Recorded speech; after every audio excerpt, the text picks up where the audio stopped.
En el nombre del Padre, y del Hijo, y del Espíritu Santo. Amén. Dios te salve María, llena eres de gracia, el Señor es contigo.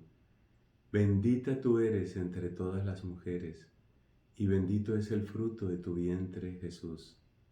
Santa María, Madre de Dios, ruega por nosotros pecadores, ahora y en la hora de nuestra muerte. Amén. En el nombre del Padre, y del Hijo, y del Espíritu Santo. Amén. Bueno, hoy he querido preparar un tema que será por este ambiente de oración y de retiro en el que estamos, que yo creo que me ha llegado como muy al corazón. Vamos a hablar de los pecados invisibles. Los pecados invisibles. Y verá usted que es fácil recordar los pecados invisibles porque todos empiezan por in. Entonces son pecados in. Vamos a ver. Recordemos ante todo que Cristo nuestro Señor nos dijo que toda la ley y los profetas, es decir, todo lo que Dios espera de nosotros, se resume en el amor a Dios y el amor al prójimo. Ahí está todo. En el amor a Dios y el amor al prójimo. Y también encontramos a San Pablo que dice en la carta a los Gálatas que el amor es el resumen de la ley y que el que ama ha cumplido toda la ley. Por supuesto, un amor que sea semejante al de Cristo, porque esta es la tercera referencia que quiero darles. Dice nuestro Señor Jesucristo en el Evangelio de Juan: este es mi mandamiento, que os améis unos a otros como yo os he amado.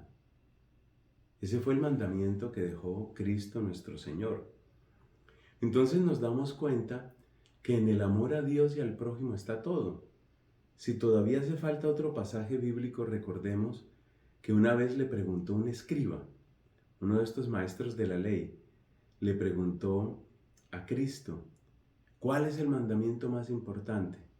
Y Cristo dijo: amarás al Señor tu Dios con todo tu corazón, con toda tu alma, con todas tus fuerzas, y amarás a tu prójimo como a ti mismo. Entonces, queda clarísimo, los mandamientos fundamentales están todos en el amor a Dios y el amor al prójimo. ¿Por qué subrayo esto que yo creo que es muy claro para todos? ¿Por qué lo subrayo? Para que nos demos cuenta que los pecados invisibles son pecados contra Dios y contra el prójimo. Pecados contra Dios y contra el prójimo. Y para que no se me olviden y para que queden en sus apuntes, porque me encanta cuando veo a la gente tomando sus apuntes, entonces los pecados invisibles son sobre todo 4. Y mire que son fáciles de recordar porque todos empiezan por in. Y además, 2 son pecados contra Dios y 2 son pecados contra el prójimo. 2 y 2. Eso es fácil de recordar. Los pecados invisibles. ¿Por qué los llamamos invisibles? ¿Y por qué los llamamos pecados? Bueno, los llamamos pecados porque suponen ir en contravía, ir en contra de lo que nos mandó Cristo. Cristo nos mandó amar a Dios. Y por consiguiente, lo que va en contra del amor a Dios, amor sobre todas las cosas, pues es un pecado. Por eso los llamamos pecados, ya los vamos a ver. Un poquito de paciencia. Y lo mismo en cuanto al amor al prójimo. ¿Por qué son pecados? Porque van en contra del amor al prójimo. Por eso los llamamos pecados. ¿Y por qué los llamamos invisibles? Los llamamos invisibles por 2 razones. Primera, tiene que ver con el hecho de que este servidor que les habla es sacerdote. Y como sacerdote, pues uno tiene el hermoso deber de escuchar confesiones. Y yo escucho muy poquita gente, por no decir casi nadie, que se confiese los pecados que vamos a mencionar aquí. O sea que son pecados como invisibles para la gente, como que nadie los ve, como que no nos damos cuenta. Por eso los llamamos invisibles. Y la segunda razón por la que los llamamos invisibles es porque usted se va a dar cuenta que estos son pecados que tienen que ver con la omisión. Acuérdese que en la misa decimos: yo confieso ante Dios Todopoderoso y ante ustedes, hermanos, que he pecado mucho de pensamiento, palabra, obra y omisión. Omisión, lo que uno omite, lo que uno no hace, pudiéndolo hacer. Entonces, eso quiere decir que estos pecados invisibles son en su mayoría pecados por omisión. Bueno, ¿qué hemos hecho hasta ahora? Hemos recordado cuál es la ley del cristiano. La ley del cristiano es amar a Dios sobre todas las cosas y amar al prójimo como a sí mismo, según el modelo de Cristo. Esa parte la hemos recordado. Y en segundo lugar, hemos dicho que hay unos pecados invisibles. Y apenas los hemos enunciado creando expectativa, porque son 4, 2 y 2. Bueno, vayamos a la lista entonces. ¿Cuáles son los pecados invisibles que van contra Dios? Esos pecados que van contra Dios son fundamentalmente 2. La ingratitud y la indolencia. Por supuesto, los vamos a explicar en un momento. Ingratitud e indolencia. Fíjate que ambos empiezan, como ya se anunció, por la palabra in, por la partícula in. Ingratitud es una partícula en este caso negativa. Ingratitud, falta de gratitud. Indolencia, ¿qué es? Literalmente significa que no me duele, pero ya lo vamos a explicar. Que no me duele lo que le hacen a Dios, que no me duelen los intereses de Dios. Entonces, los pecados invisibles con respecto a Dios, ingratitud e indolencia. ¿Y cuáles son los pecados invisibles con respecto al prójimo? Son la indiferencia y la injusticia. Ahí tienes los 4 principales pecados invisibles. Contra Dios, ingratitud e indolencia. Contra el prójimo, indiferencia e injusticia. Bueno, entonces vamos con una pequeña explicación de cada uno de ellos, cómo surgen y sobre todo lo que más nos va a interesar, porque nuestras vidas están ofrecidas al Señor. Hablemos de cuánto nos afectan. Ingratitud e indolencia. Empecemos con la ingratitud. Como su nombre lo indica, la ingratitud es que uno no es agradecido. Y si nos hacemos la pregunta, ¿por qué no somos agradecidos? La respuesta es muy sencilla. No somos agradecidos porque damos las cosas por descontadas. Es decir, porque creemos que nos merecemos todo. Es decir, porque creemos que el bien que recibimos nos lo tenían que dar. Como quien dice, como si Dios estuviera en deuda con nosotros. Pensemos en algo tan sencillo como despertarse por la mañana, levantarse, asearse, desayunar. Para nosotros, creo que todos los que estamos aquí, eso es absolutamente normal. Lo damos por descontado. Pero ¿cuántas personas durmieron anoche y ya no despertaron esta mañana? ¿Cuántas personas durmieron anoche y tuvieron un accidente cerebrovascular y las piernas no les responden y quedaron paralíticos tal vez, o tuvieron una isquemia? Yo me acuerdo de mi mamá, por ejemplo. el principio del fin de mi mamá fue ese. Una noche, ella se fue a levantar, seguramente para ir al baño, y se fue al suelo. Y trató de levantarse y no pudo. Y con dificultad mi papá, que estaba ahí, pues la ayudó tal vez a sentarse, pero ella no podía caminar.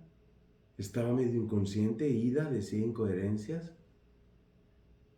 Tenía un problema cerebral grave. Semanas después, le hacen una intervención quirúrgica para tratar de remover un tumor. Nunca recuperó la conciencia y hace 12 años murió. Es un ejemplo muy sencillo, pero es un ejemplo que muestra cómo nosotros damos por descontado que mañana viviremos, que mañana haremos, que mañana... La carta de Santiago nos advierte algo muy importante. Nos dice la carta de Santiago, no hablen así, no hablen así. Que mañana iremos, que mañana trabajaremos, que mañana ganaremos. El mañana no está seguro. De hecho, nada está seguro. Ni nuestra salud, ni la salud de las personas que amamos. Pero estas palabras, por favor, que nadie las interprete como una amenaza. Estas palabras son para que crezcamos en la gratitud. ¿Qué quiere decir eso? Que cada día que me despierto es un día para agradecer la salud que tengo, el alimento que tengo, la familia que tengo, la vida que tengo. Y sobre todo, por encima de todos esos bienes naturales, están los bienes sobrenaturales. Que yo pueda creer. A mí me aterra pensar que algunas de las personas que más daño le han hecho y le siguen haciendo a la fe católica son personas que fueron bautizadas. Son personas que recibieron la primera comunión. Yo tuve una tristeza tan grande el día que me encontré por ahí en una revista. Hacían como un recuento biográfico de esta cantante que ha sido tan obscena, que toma por nombre Madonna. Hacían como un recuento de ella y presentaban la foto de la primera comunión de Madonna. Y uno siente dolor, porque seguramente ese día Cristo se entregó a ella, porque eso es lo que hace Cristo en la primera comunión y en cada vez que comulgamos. Cristo se entregó a ella con todo ese amor, a esa boca que después iba a disparar y a escupir tantas blasfemias en contra de Cristo. Entonces a uno se le puede romper la fe y uno puede obrar en contra de la fe. Y muchos de nosotros, por supuesto, somos pecadores. ¿Qué quiero decir con esto? Que si a pesar de nuestros pecados y de nuestros errores y de tantas cosas que suceden en el mundo y en la iglesia, si a pesar de todo eso, nosotros seguimos creyendo, ¿no te parece que es un regalo maravilloso? San Pablo dice en la segunda carta a Timoteo, he terminado mi carrera, he conservado la fe. Por cuántas cosas pasó San Pablo, pero pudo decir, he conservado la fe. Qué cosa tan linda. He conservado la fe. Entonces, ya entendemos que la ingratitud es como una, digamos, como una ausencia de conciencia y de amor. Conciencia de todo lo que recibimos. Y amor para expresar como respuesta al amor con que todo se nos ha dado. Amor. La importancia del amor y de la conciencia. Tener conciencia, tener amor. Bueno, ¿cuál es la gravedad de la ingratitud? Porque en cada uno de estos pecados invisibles vamos a mostrar la gravedad que tienen. La persona desagradecida, la persona ingrata, ya dijimos, es una persona que cree que se lo merece todo. La persona desagradecida es una persona exigente. Usualmente es una persona caprichosa. Es una persona egoísta. La ingratitud es como una madre que prontamente da a luz sus tristes hijos. Los tristes hijos de la ingratitud son los que he mencionado. El capricho, el egoísmo, la exigencia, la arrogancia. Y esto se nota no solamente con Dios, se nota también con el prójimo.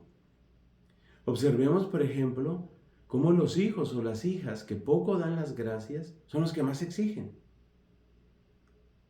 Porque creen que todos se lo merecen.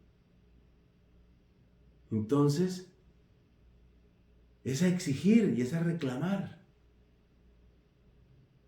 Hay otro daño que trae la ingratitud. Y es que la ingratitud cierra nuestros ojos al bien. Observemos que cada acto de gratitud es un acto de abrir los ojos hacia el bien.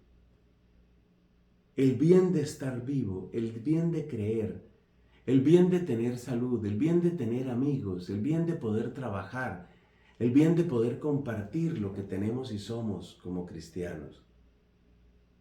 La gratitud nos abre los ojos al bien.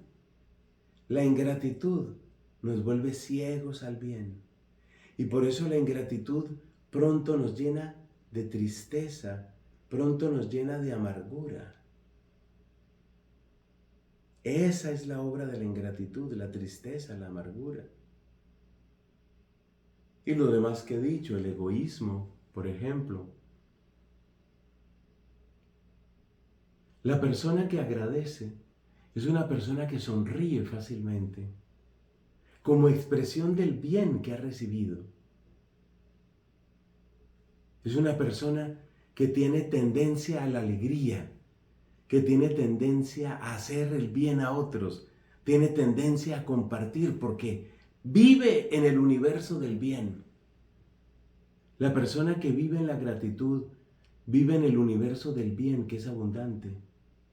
La persona que vive desagradecida vive en el universo de la escasez, nada le alcanza, por eso exige más y más, nada le alcanza.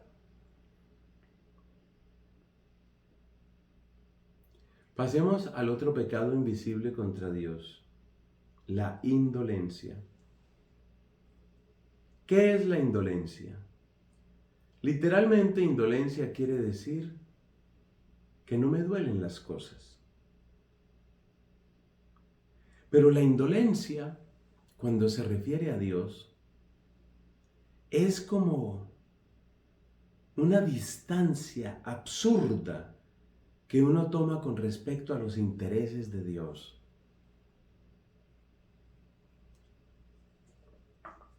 Siguiendo la metodología de nuestra maestra Santa Catalina de Siena, aprendamos sobre la indolencia por su contrario. ¿Qué es lo contrario de la indolencia? Tiene un nombre bíblico. Se llama celo. Celo por la causa de Dios. Me preocupa, me duele cuando Dios es ofendido. Me alegra, me consuela, me llena de esperanza cuando veo que Dios es conocido, amado, obedecido. Entonces podemos decir que la indolencia es como una falta de sintonía.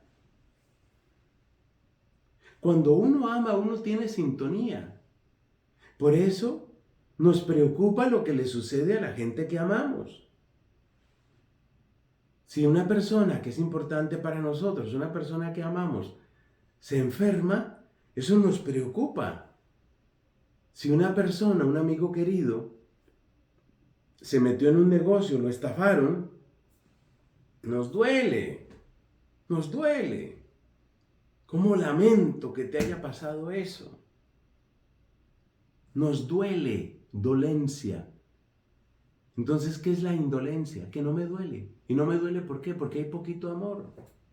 Por eso decíamos, estos pecados invisibles son pecados contra el amor.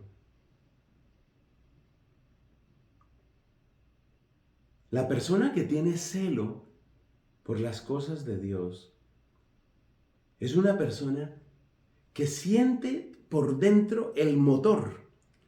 Siente por dentro el motor. ¿Qué llamamos el motor? Siente por dentro las ganas de hacer algo. Piensa en una persona que tú ames mucho. ¿Qué sé yo? Un hermano, la mamá, una amiga querida, un pariente que para ti vale mucho, un amigo. Imagínate que tú sabes que en el otro extremo de la ciudad, un amigo tuyo que es muy especial para ti, problema grave, tiene COVID. Por lo pronto te preocupa. ¿Por qué te preocupa? Porque quieres a tu amigo, porque te duele que está mal. ¿Cuáles son las palabras típicas que les decimos a nuestros amigos enfermos? Cualquier cosa me avisas. Si necesitas algo me dices. Y le hacemos preguntas. ¿Qué te ha dicho el médico? Si es algo como COVID, le hacemos estas preguntas. ¿Cómo está el tema de saturación de oxígeno? ¿Cómo estás en eso?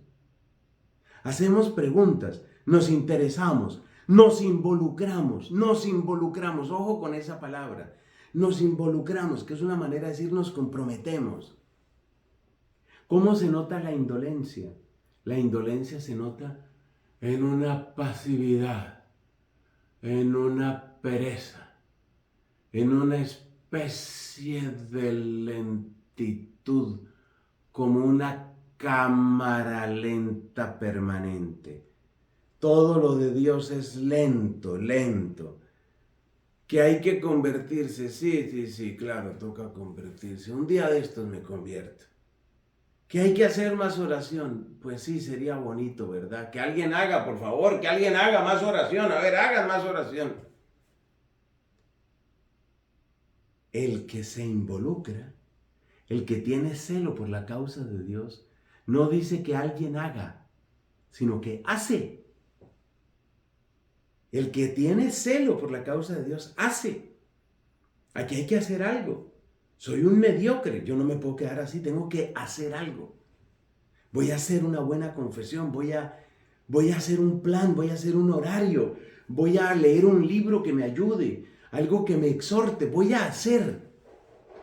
El indolente manda a hacer, quiere que se haga, espera que hagan. El que tiene celo por la causa divina hace, actúa, obra, se involucra, se compromete. Pero ¿sabe qué pasa? Pasa lo mismo que con la pereza. La pereza, que es una hija de la indolencia, la pereza es como invisible. ¿Por qué? Aquí viene un punto muy importante. Porque uno detecta los pecados fundamentalmente por el mal que causan. Entonces, supongamos una persona que tendría el tiempo y tiene la salud y tiene cómo orar más, estar más presente en el Santísimo Sacramento, renovar su vida espiritual. Tiene cómo. Pero se pasa la mañana acostado. Ya me cansé de este lado, me voy a pasar para el otro lado. Ya miré esta serie, voy a mirar esta otra serie. Horas y horas, dele a ese celular, horas y horas. Distracciones. Y la persona dice, no, yo no estoy haciendo nada malo. Hay una frase que me gusta mucho. Escríbala, que le conviene. ¿Y esa frase cuál es? Dios no me llamó para que no fuera malo. Dios me llamó para que fuera bueno. Y esa frase es muy importante para salir de la indolencia. Indolencia, una lentitud. Y a veces nos quejamos. Oiga, pero ¿qué pasa en la iglesia? La iglesia está perdiendo como mucha gente. La iglesia, no, pero muy grave lo que está pasando en la iglesia. La iglesia va de para abajo, va decayendo, muy mal va la iglesia. ¿Y tú qué estás haciendo? ¿Cómo te estás involucrando tú? ¿Tú qué estás haciendo? Esa es la pregunta. En oración, en penitencia, en exhortación, en predicación, en catequesis, ¿tú qué estás haciendo? En visitas a los enfermos, en colaboración en las misiones, en grupos parroquiales, en servicio, ¿tú qué estás haciendo? Entonces la indolencia es un modo silencioso y muy cómodo, de asegurar uno una distancia. ¿Cuál es el lema del indolente? Que alguien haga algo. A ver, alguno que haga algo, cualquier cosa, hagan algo. ¿Cuál es el lema del que tiene celo por la causa de Dios? Yo voy a hacer algo. Y lo voy a hacer, ¿sabe cuándo? Ya, porque no sé del día de mañana. Bueno, esos son los dos pecados principales que tienen que ver, con el amor a Dios. Esos son. Bueno, ahora vamos con los pecados que tienen que ver con el amor al prójimo. ¿Cuáles son esos pecados invisibles? Hemos dicho la indiferencia y la injusticia. Pero en la parte de la injusticia vamos a tener que hacer una pequeña anotación. ¿Cómo funciona el pecado de indiferencia? Mire, Cristo nuestro Señor ya nos dio el mejor relato para mostrar lo que es este pecado. Hace poquito salió en la Santa Misa de un domingo. ¿Te acuerdas la parábola del buen samaritano? Yo no estoy obligado, dice ese sacerdote. Yo no estoy obligado. El levita que dice, a mí no me toca. Y dice una traducción, y dando un rodeo pasó de largo. Allá está el otro sufriendo. Yo doy un rodeo, a mí no me afecta. A mí no me afecta. Yo doy un rodeo. Ya está. A mí no me afecta. Ese es el lema del indiferente. A mí no me afecta. ¿Eso afecta a mi salud? ¿Afecta a mi familia? ¿Afecta a mis ganancias? ¿Afecta a mi futuro? Parece que no. Es un engaño porque, por supuesto, en este mundo en el que estamos, todo está relacionado con todo y tarde o temprano la indiferencia pues produce consecuencias, trae sus consecuencias, que es lo que vamos a ver en el tema de la injusticia invisible, porque estamos en los pecados invisibles. Entonces la indiferencia es una distancia que yo tomo frente al dolor de la otra persona. En una de estas sesiones, hablando de las enseñanzas de Santa Catalina de Siena, recordábamos algo que le dijo el Padre Celestial a Santa Catalina. El deber mínimo que tú tienes es la oración de caridad por la persona que está sufriendo. Ese es el deber mínimo. Es verdad que uno no puede, honestamente, no puede solucionar muchos problemas. ¿Cómo puedo yo fortalecer la evangelización en Finlandia? No hay mucho que yo pueda hacer. ¿Qué puedo hacer para que mejoren las catequesis en Tokio? No es tan fácil. ¿Cómo pueden mejorarse los subsidios alimenticios en República Centroafricana? No es tan fácil. Pero hay un algo que es un deber que mantiene viva. ¿Qué? ¿Qué es lo contrario de la indiferencia? Ni más ni menos que la caridad. Ni más ni menos que la caridad. Entonces se mantiene viva la caridad. Viva. ¿Y cómo se mantiene viva la caridad? A través de la oración. Es lo que Catalina llama la caridad general. Mantener viva la caridad general, la oración.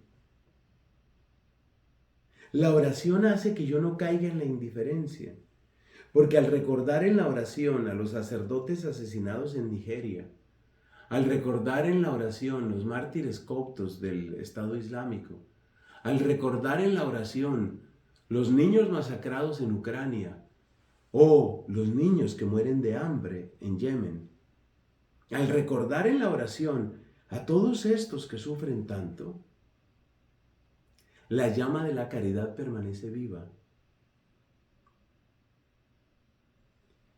¿Por qué es grave la indiferencia? Son tantas razones, pero tratemos de dar las principales.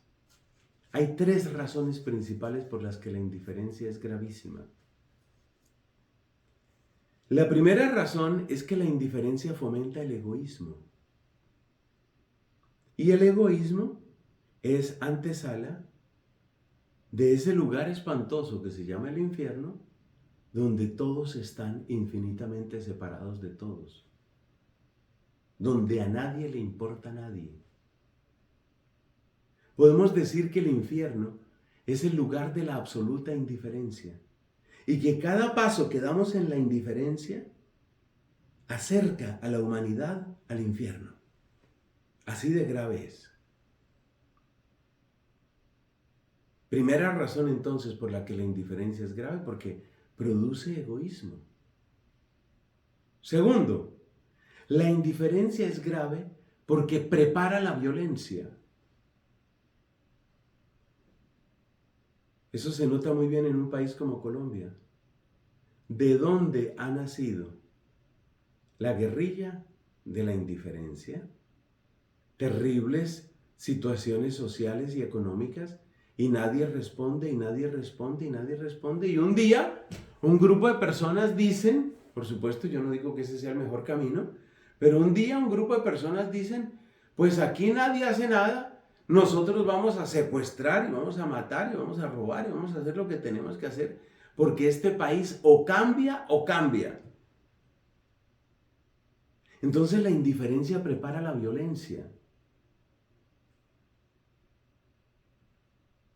Y la tercera razón por la que la indiferencia es tan terrible, nos la cuenta el Papa Francisco en su obra Evangelii Gaudium, el gozo del Evangelio. Y es que la indiferencia es una prisión. Tus dones quedan encerrados. Tus dones quedan en bodega, como se dice. No salen. Tú tienes mucho para dar, pero no lo das. Estás en una prisión. Hablemos de la injusticia y vamos terminando esta reflexión, esta lección que Dios nos permitió. Gracias, Señor Dios, por esta conexión, por podernos encontrar. Hablemos de la injusticia. Hay muchas maneras de ser injustos. Podemos decir que hay una especie de injusticia activa. Pero como estamos hablando de los pecados invisibles, realmente de la que vamos a hablar aquí es de la injusticia pasiva. ¿Y la injusticia pasiva qué es? Es el silencio cómplice. El silencio cómplice. Cuando mi voz hubiera podido hacer una diferencia. Hace unos pocos días, los directores del movimiento 40 días por la vida, que defiende precisamente la vida humana, la dirección general de 40 días me pidió que hiciera un video de propaganda para la segunda campaña de este año. 40 días por la vida hace 2 campañas al año. Una en el tiempo de Cuaresma y otra más o menos hacia octubre, hacia el mes de octubre. Bueno, la persona con la que hablé, una persona que quiero y respeto mucho, una señora que se llama Pamela Delgado. Pamela me comentaba que se han hecho ya durante 15 años, se han hecho estas vigilias y estas actividades de oración de 40 días. Y me decía, en 15 años hemos podido evitar, que nosotros sepamos, 500 abortos. Es decir, 500 niños que hoy viven, estamos hablando de Colombia solamente. 500 niños que hoy viven porque alguien salió a orar. Porque alguien salió a pararse cerca de un abortuario con un letrero. Porque alguien estuvo dispuesto a darle un buen consejo a una mamá seguramente asustada, engañada, arrinconada por las circunstancias. 500 niños. Entonces yo digo una cosa. A mí me encanta, o sea, cuando supe eso y en mi video yo lo menciono, el video que hice de propaganda, yo menciono a los 500 niños. Tenemos que alegrarnos por esos 500 niños que pudieron nacer. Pero hagámonos una pregunta incómoda. ¿Por qué solo 500? Hubieran podido ser 600. Hubieran podido ser 1000. Hubieran podido ser 10,000. Hubieran podido ser todos y que no muriera ninguno. Es solo un ejemplo, solo un ejemplo. ¿Qué estoy diciendo? Que el silencio de muchos le da alas a los que quieren ese sistema de muerte que se llama el aborto. El silencio cómplice. El terrible silencio cómplice le da alas a toda esa gente. Entonces, se puede salir del silencio. Y uno tiene que estar muy atento a ver qué es lo que uno apoya. Y sobre todo uno tiene que preguntarse, ¿por qué yo pierdo tanto tiempo?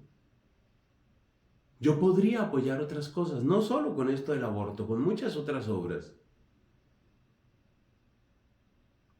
Es muy hermoso lo que está sucediendo en muchas partes. Solo comento un ejemplo porque lo conoce muy bien Diva y lo conocen otros. Las obras que está haciendo el Comité de la Misericordia en Familia Espiritual. Es solo un ejemplo, repito, son solo ejemplos, pero son ejemplos bellos. Yo puedo gastar una tarde simplemente viendo películas y eso no es pecado. Yo puedo gastar una tarde durmiendo largas siestas, eso en principio no es pecado. Pero ¿no será que tanta comodidad mía, no será que tanto silencio mío le está quitando fuerza a los que obran el bien? Esa es la pregunta que tengo que hacerme. Y ahí es donde nos volvemos cómplices de injusticia. Cómplices de injusticia. Le voy a dar otro ejemplo que puede parecer muy forzado, pero no lo es. Hace muchos años, una persona consagrada que lucha mucho, toda la vida ha sido una gran luchadora con este tema de la pureza, que es tan hermoso y tan propio de las vírgenes seglares. Y me decía esta persona que ella personalmente, siempre que tenía ocasión, hablaba en contra de la pornografía. Y dice uno, bueno, pero ¿qué tiene que ver eso? Ya te voy a explicar qué tiene que ver. Me explicaba esta consagrada, me explicaba lo siguiente, me decía, hay muchísima pornografía que es gratis. Y la gente cree que como es gratis, no se está alimentando el negocio. Porque finalmente la pornografía es una industria, es un negocio. Hay que pagarle a una cantidad de gente y algunos de esos pagos tienen que ver con mafias. Hace años yo tuve que entrevistar a una colombiana que fue llevada con engaños a Japón y la obligaban a prostituirse. Y eso sale en películas pornográficas y la gente no sabe lo que hay detrás de una película pornográfica. Pero observe este detalle que me gustó que me explicaba esta mujer, esta consagrada que les digo. Decía ella, la gente cree que lo que es gratis no hace daño. Y resulta que aunque sea gratis, hay publicidad. Y aunque sea gratis, hay un conteo de los clics, los famosos clics. Y los clics significan centavos y centavos y dinero. De centavo en centavo se llega al dólar y del dólar al dólar se llega al millón. También la pornografía gratis hace daño y fortalece esa industria asquerosa. La fortalece. ¿Por qué estoy mencionando esto? Porque el entretenimiento que nosotros tengamos, por ejemplo, en el caso de la pornografía, que Dios nos libre, pero esto es para que lo sepan también para otras personas, el entretenimiento pornográfico es un entretenimiento que fortalece una industria. Entonces yo estoy siendo cómplice. ¿Cómplice de qué? De secuestros, cómplice de abusos, cómplice de violaciones, cómplice de una industria infame. Y esa es una terrible injusticia. Volviendo a esta señora que les cuento que fue manipulada, engañada, estafada, y la obligaron a prostituirse allá en Japón. Las personas que miraron, o yo no sé si sigan esos videos ahí en internet, seguramente que sí, porque internet no olvida. Las personas que miran o que miraron esos videos donde aparece una colombiana obligada a prostituirse, las personas que vieron eso, ¿saben lo que hay detrás? Son cómplices, son cómplices, cómplices de una terrible injusticia que despedazó la vida de un ser humano. Injusticia pasiva, injusticia por complicidad, injusticia por silencio cómplice. Entonces, ahí cerramos nuestra exposición de los pecados invisibles. ¿Para qué es esta predicación? Para que despertemos, para que salgamos de nuestro marasmo, de nuestra mediocridad, de nuestra pereza, para que salgamos de la ley de los mínimos. Es que de verdad, ¿cuántas veces es a dar el mínimo, el mínimo? El amor siempre busca el máximo. San Ignacio de Loyola, cuya fecha recordábamos hace poquito, San Ignacio de Loyola tenía un lema, que es el lema del más. En latín se dice magis, se escribe con G, magis, más. Es ese dar más. Salir uno de su indiferencia, salir uno de su comodidad, salir uno de su egoísmo, salir uno de su mediocridad. Que Dios el Señor nos ayude a liberarnos de estos pecados invisibles, porque aunque pasan por invisibles, destruyen vidas, retrasan la obra de Dios, le hacen la guerra al Espíritu Santo y ensucian nuestros corazones. Gloria al Padre, y al Hijo, y al Espíritu Santo, como era en el principio, ahora y siempre, por los siglos de los siglos. Amén.